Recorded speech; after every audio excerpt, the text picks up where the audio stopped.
Doktor Milkeessaa miidhagaa soba amma kanan jedhamne sobe gaa'es dhaggeeffadhaame. Bashaanxaa nu Sobni ibsate. Doktor Milkeessaa kun maallaa walumaan kan laallataa gadhumaatti na hordofa. Gama biraatiin immoo obbo Taayyee Dandaattiidha waggaa 7 fi ji'a 2 isatti murtaa'eera. Akkasumallee adabbii maallaqaa isatti murtaa'eera. Adabbii maallaqaa kan isatti murtaa'e meeqadha? Walumaan laallaa obbo Taayyee Dandaa irratti hidhaan kun maaliif isatti murtaa'e? Adabbii maallaqaallee maaliif isatti murtaa'e? Viidiyoo kana keessatti walumaan kan laallu ta'a. Dhimmi biraa kan nuti wajjin laallu immoo dhimma tiiktookera beekamaa afaan Amaariffaa Adoonaayidha. Adoonaayis waan ajaa'ibaati kan inni dubbachaa jiru gocha addaa ta'es gochaati jira. Waa'ee Adoonaa irrattis kan haasofnu ta'a. Gama biraatiin immoo Aabbitoo Kabbadee kanaan dura sirba irratti kan beekamaa ture amma immoo Paaster Aabbitoo Kabbadee jedhamuudhaan egaa tibbana miidiyaalee biyya keessaa irratti gammadaa shoo dabalatee miidiyaa garaagaraa irratti dhiyaachaa jira. Waa'ee Aabbitoo Kabbadees waa icciitii hedduu viidiyoo kana keessatti kanan isinitti mutaa haga dhumaatti na waliin tura. Warri chaanaalii keenyaaf haaraa taatan immoo chaanaalii kana sabskiraayib gochuun dagatina. Ani gammachuu ufaati haga dhumaatti na waliin tura. Gara viidiyootti dabarru.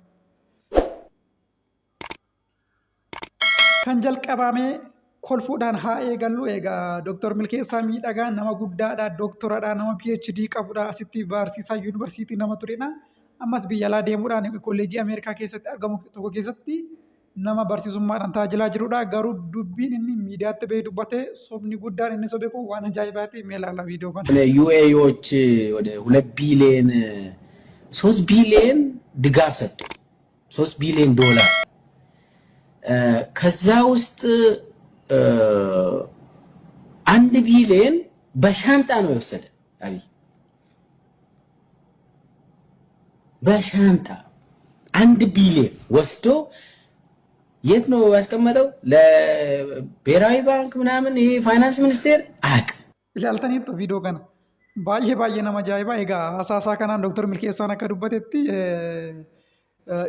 Yuunaayitid Arab Imireet yookiin immoo UAE'n Itoophiyaadhaaf doolaara biliyoona 3 kennite. Doolaara biliyoona 3 kana keessa doolaara biliyoona 1 Dr. Abiyyi Ahmad shaanxaadhaan fudhate malee gara biyyaattis hin finne dhimma dhuunfaa isaatiif itti fayyadame shaanxaadhaan fudhate jechuudha. Kan baay'ee nama ajaa'ibu doolaara biliyoona 1 yaadaniitu Dr. Abiyyi Ahmad doolaara biliyoona 1 shaanxaatti yeroo baatee deema.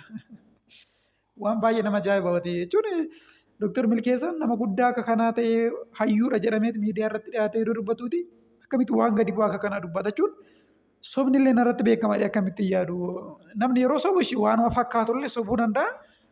Sobuma ifatti beeksisu soba guddaa amma kana namni guddaa kun akkamitti sobuu danda'a dhugaa dubbachuuf anaan baay'ee nama ajaa'ibeera. Doktoradha jedhama PhD qaba soba akka kanaa yeroo sobu baay'ee waan nama ajaa'ibu gara biyya alaatti deemuu isaatiin dura. Hoogganaa biiroo lafa Oromiyaa nama turedha. Barsiisaa yuunivarsiitii nama turedha. Nama PhD qabudha. Doktoradha. Akkamittiin gadi bu'eetiin soba amma kanaa sobuu danda'a? Akkamitti gadi bu'ee kana dubbata? Haasofni isaa kun qoosaa fakkaata. Waan akka namni kolfuuf dubbate fakkaata malee haasaa dhugaan fakkaatu dhugaa dubbachuuf. Baay'ee nama ajaa'iba. Kan biraan dhimma irratti haasofnu dhimma qondaala bilisiginnaa duraanii yookiin immoo qondaala mootummaa kanaa duraanii kan ta'e dhimma Taayyee Dandaati. Egaa Taayyee Dandaa dhaddacha torban darbe tureen hidhaan waggaa 7 fi ji'a 2 isatti murtaa'eera. Akkasumallee adabbiin birrii 5,000 isatti murtaa'eera. Egaa odeeffannoo bahee akka agarsiisutti sababbiin adabbii kanaa yookiin immoo sababbiin hidhaa kanaa meeshaa waraanaa seeraan alaa qabatee argameera. Meeshaa waraanaa seeraan isaaf hin eeyyamamne qabatee argameera kan jedhudha. Hidhaan waggaa 7 fi ji'a 2 fi adabbiin birrii 5,000 kan isatti murtaa'e. Egaa Taayyee Dandaa akkuma baay'een keessan beektan umurii isaa dheeraa yeroo yuunivarsiitii Finfinnee ture irraa kaasuudhaan qabsoo keessatti mana hidhaatti dabarseera. Gara waggaa 16 kan inni hidhame mana hidhaa keessatti. Kanaan duras isaan booda hidhaarraa bahuudhaan yeroo jijjiiramaa kan ammoo Dr. Lammaa Magarsaa fa'aa Abiyyi Ahmad fa'aatti makamuudhaan hooggansa ODP'tti makame. Itti aansuudhaan aangoon garaagaraa isaaf kenname. Miseensa caffeellee ture akkasumallee paartii badhaadhinaa naannoo Oromiyaa jiru itti aanaa ta'uudhaan akkas hoogganeera. Boodarra immoo sadarkaa ministeera deetaa ministeera nageenyaa ta'uudhaan tajaajileera. Isa taansuudhaan egaa mootummaa kana faana wallabdee garaagaraa keessa galuudhaan aangoorraa bu'ee hidhamee ba'ee erga hidhamee ba'ee boodas miidiyaalee garaagaraa irratti dhiyaachuudhaan waan faallaa mootummaa kana dubbachaa tureera. Ammas egaa hidhaatti deebi'uudhaan mana murtiitti deddeebi'ee hidhaa waggaa 7 fi ji'a 2 akkasumallee adabbiin birrii 5,000 isatti murtaa'eera. Adabbiin Taayyee irratti darbe kun sirriidha moo sirrii miti jettanii yaaddu? Yaada keessan koomentii irratti naa barreessaa. Taayyeen yakka hojjeteera hidhamuu qabattanii warri yaadan qubee koomentii irratti naa barreessaa. Dogongoraan isatti murtaa'ee murtoon kun jettanii warri yaadan immoo qubee koomentii irratti naa barreessaa. Yaada keessan kana ilaalu ta'a jechuudha. Dhimmi biraa ani asirratti haasa'uu barbaadu immoo dhimma Paaster Aabbitoo Kabbadeeti. Egaa Paaster Aabbitoo Kabbadee gammadaa shoo irratti dhiyaachuudhaan interview baay'ee ajaa'ibaa, interview baay'ee namatti tolu, interview baay'ee nama gammachiisudha kan inni achirratti taasise. Egaa interview isaa kana keessaati mee paartii kana ilaala. Halkan tokkotti sirba 10 waraabna ta'ee hin beeku. Achumatti. Wannaan egaa maaliif horiin hin jiru, namni deeggaru hin jiru, wannaa intini biraan qabdu si galeera. Hojii achitti waraabee manicha sool kukkuu jedhee moggaase. Kaasee tokko irratti gadi ni jalqabe. Kanuma inni hojii jalqabe. Bitoo kabbadee akkuma asirratti taasaa jiru egaa nama Wallaggatti dhalatee guddatedha. Isaan boodas gara aartiitti dhufuudhaan gara sirbaatti dhufuudhaan xiiqeffateetidha. Sirba Oromoo kana kan baase fageenyaan na dhowwe malee si yaaduun dhiisne haadhoo koo sirba jedhuudha kan inni sirriitti beekamu. Egaa gara Finfinnee dhufuudhaanis yeroo sirba baasutti tolallee narraa fudhaa tola kaasatti narraa fudhaa sadarkaa jedhu irra ga'eera. Namni tokkollee manni muuziqaa tokkollee tola kaasatti kana isaa hojjetu fedhan godhanne boodarra garuu haala isaa mijateen kaasatti jalqabaa baasee ittaansuudhaan gara biyya Ameerikaa deemuudhaan Waashingitan DC jireenya eegale jechuudha. Egaa Waashingitan DC'tti jireenya eegalee gara waggaa tokko lama achittis kilabii garaagaraa keessatti sirbuudhaanidha kan inni yeroo isaa dabarsaa ture. Isaan booda garuu amantii isaa jijjiiruudhaan gara amantii pirootestaantii dhufee gooftaa Yesuusin akka fayyisaa lubbuu isaatti godhatee fudhate. Isaan booda gara ji'a 9tiif hojii garaagaraa hojjechaa arga tureetii booda gara tajaajilaatti deebi'ee tajaajila faarfannaa akkasumallee gara tajaajila paastorummaatti deebi'uudhaan yeroo ammaa kana wangeela lallabaa jira.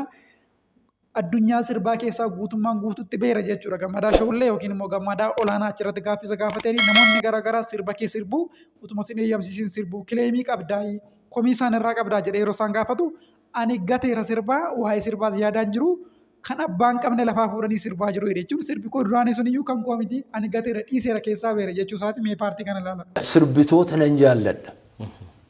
Sii galeera nan kadhadhaafis.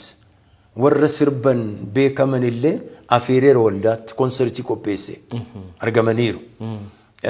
Akka gooftaa argatanii jireenya bara baraa nan argatan nan kadhadhaaf. Egaa gitaara isaa qabachuudhaanis faarfannaa ajaa'ibaa kanas gammadaa shoorratti faarfateera mee faarfannaa kana ilaala.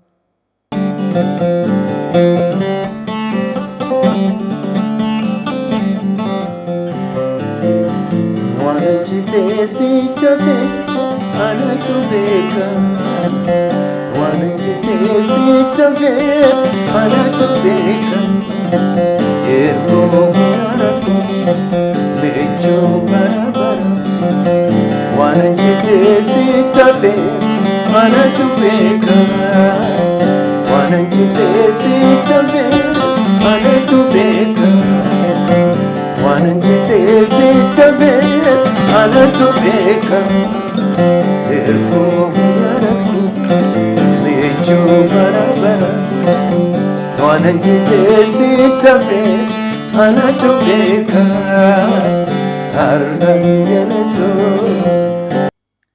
Dhugaa dubbachuuf faarfannaan kun baay'ee natti toleera. Interviewun inni gammadaa shoorratti godhallee baay'ee natti toleera. Akka kootti baay'ee itti gammadeera. Isinis mee yaada dhimma nama kanaa irratti dhimma paasteraa Bitoo Kabbadaa irratti qabdanii yaada keessan komentii irratti barreessuu dandeessu. Ittaansuudhaan immoo dhimma tiiktookii beekamaa yeroo ammaa kana waa'ee viidiyoon inni gadhiisu hundi vaayiraalii ba'aa jiru dhimma Adoonaa haa ilaallu. Egaa Adoonaa mucaa Maqaleeti dhaloota Maqaleedha. Waggoota muraasaaf Kanaadaa jiraachuudhaan gara biyyaatti deebi'ee utuma Kanaadaa jiruuti akkaawuntiin isaa gara hordoftoota miliyoona tokkootii ol qabu ture. Erga biyyatti deebi'ee garuu sigixi fimmis jechuudhaan viidiyoo garaagaraa hojjechaa ture. Egaa fiixee vaayiraalii irra yookiin immoo fiixee beekamtii irra ga'edha. Itoophiyaa keessatti namoonni siyaasaa waa'ee isaa odeessaa jiru.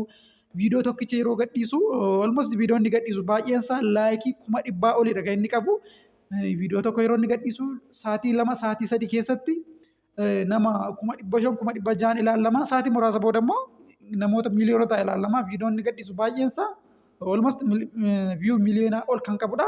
Egaa namni kun sigixi fimmis jechuudhaan gara miidiyaatti dhufuudhaan saggaxaatii fammasaa. Sagaxee jechuun afaan Oromootiin maal baay'ee saggaxuu jechuun hiikti isaa sirriin afaan Oromootiin kanaaf naan dhumne garuu akka inni jedhutti daddabii ta'uu yookiin immoo wallaalaa gowwaa ta'uu osoo hin taane kaayyoo ofiitiif komiitii ta'anii namni maalaan jedhatu hin jedhin hojjechuudha jireenya inni kaniiku isinis akka mataa keessanitti hiikkachuu dandeessu jecha inni saggatu jedhu kana. Adoonaa yeroo dubbatu komiitii ta'anii kaayyoo ofirratti hojjechuu namni maalaan jedha jechuu dhiisanii kaayyoo ofirratti hojjechuudha jedha. Boodarra garuu erga waa'ee sigixi fimmisii kun namoota baay'ee biratti ajandaa ta'eeti booda namoonni tokko tokko immoo kan isa morman miidiyaatti bahanii abbootiin amantaa garaagaraa fa'a warri isa faalleessanis jiru. Kanarraa kan ka'e jecha Sigitti Fimmis jedhu kanaan booda fayyadamuu qabu hordoftoonni koos hin fayyadamiina jechuudhaan garuu ኮሚትድ ታኔ hojii keenya hojjenna jechuudhaan ደንገደ ዱበቴራ ሜይ ቪዲዮ ሳካን ላላ ጋይስ ስግጥ የሚለው ቃል ብናቆም ይሻላል። ምክንያቱም በጣም ብዙ ሰዎችን እያስቆጣን ያለው አይ ነው እናንተ እንደምትወዱት እርግጠኛ ነኝ። ግን እኔ ስራዬን መስራት አልቻልኩኝ በስነ ስርዓት ማለት ነው። አንድ እኔ እውነቴን ነው የምላችሁ በቃ በሰላም በፍቅር መስራት egaa viidiyoo kana keessatti waan disappointed ta'e yeroo fakkaata Sigitti Fimmis jennee dubbii akkana fayyadamuun dhiisna kanaan booda jechuudha kan inni dubbate. Egaa sodaanis waan isatti dhagahamee yeroo fakkaata xinnoo fireenii qabbaneessu maarshii qabbaneessu waan barbaadeeru fakkaata. Garuu viidiyoo garaagaraa ammas tuufeetumaan gadhiisaa jira. Viidiyoon inni gadhiisu viiyuu gurguddaadha kan inni argachaatii jiru.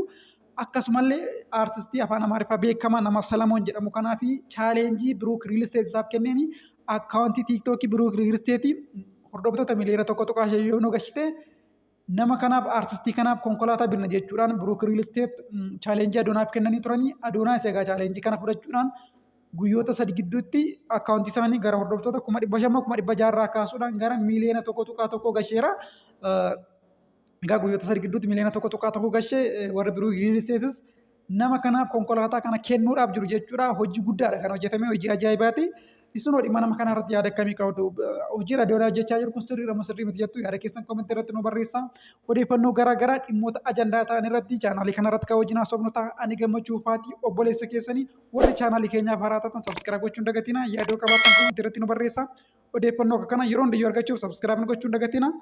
Nagaan nu turaa gaa'is.